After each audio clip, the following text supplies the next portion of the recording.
Quite obviously, there is a lot of engineering that goes into any car, and the more advanced and the more powerful and the more capable that car needs to be, the more engineering it needs.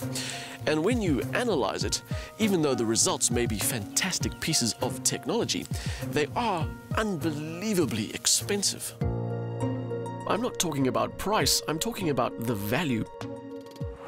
For example, the dimensions of the Mercedes-Benz SL65 give it a measly total area of just 8.32 square meters. That means at a price of 3,119,900 Rand without options, it costs almost 375,000 Rand per square meter. You know what else you can buy for 375,000 Rand a square meter? Right now, with the exchange rate the way it is, you could buy yourself a lovely 2-bedroom apartment in New York.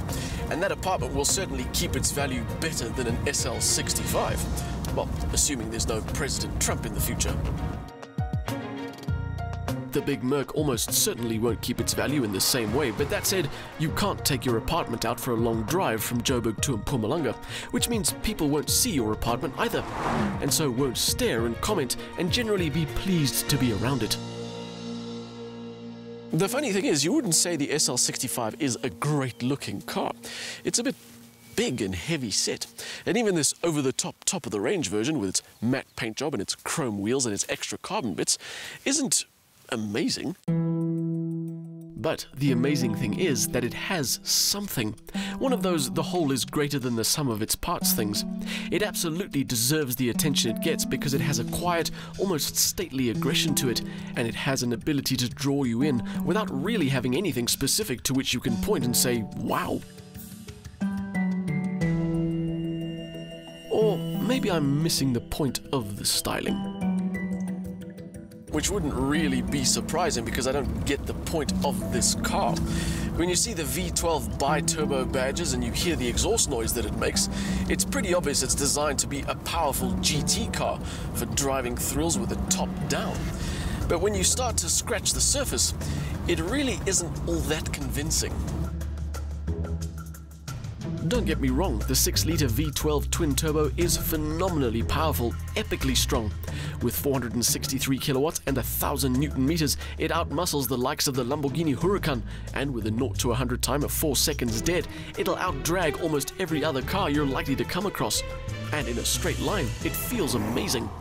From the moment you get going, there's this incessant V12 turbo shove and what seems like an endless supply of acceleration, which is brilliant. But unfortunately, at some point, you'll have to change gear. And that's where the argument for this car as a pure driving machine starts to fall apart a bit. You may remember me saying this about the Ferrari California T, a car with less power than the SL65. Second, third, fourth. It can do it the other way as well. Fourth, third, second. That was me pulling the paddles for those instant gear shifts, which are similar in speed and precision to the new Audi R8 V10 Plus, a car that costs the same as the SL65. In here though, this is what you get. Rolling start in first gear, second, third.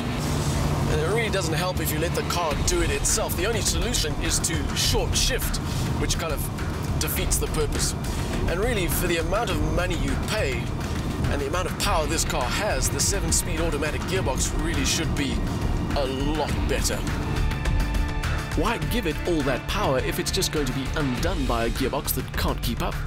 The other part of the argument is that you have to absolutely murder this car in the corners before it starts feeling like anything sporty, and even then it's not that engaging. On the upside, it does a good job of managing its weight. The grip is impressive even with a minor tendency for understeer. But it's the feel, or lack of it, that really makes me think this car isn't quite the sporty package it should be, with all its AMG badging and 3 million Rand price tag. A car like this is really about slowing it down to the point where the wind noise isn't interfering with your conversation, and you can enjoy the Bang & Olufsen sound system while getting a massage from the climate-controlled seats. And if that's what it's about, then why do you need 1,000 Newton-meters? The simple answer is you don't. And even without it, the SL65 would still be a phenomenal roadster. Sure, the interior is still Merc's old design, but it works brilliantly. Even with the carbon fiber inlays, it's good looking, it's comfortable, it's well thought out. The roof folds away at the touch of a button, the seating is generous, and there's no shortage of convenience. It's the kind of place in which you can enjoy a road trip to the mountains or a cruise down to your most conveniently located trendy boulevard.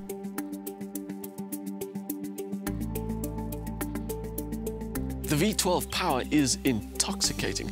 The AMG styling bits do add something, and the exhaust note it makes is brilliant. But that car, as it stands, is 3.3 million rand. And that makes it, I can't believe I'm about to say this, almost double the price of the regular 335 kilowatt V8 SL500. And it's really not twice the car. So, at the risk of repeating myself, I just don't get it.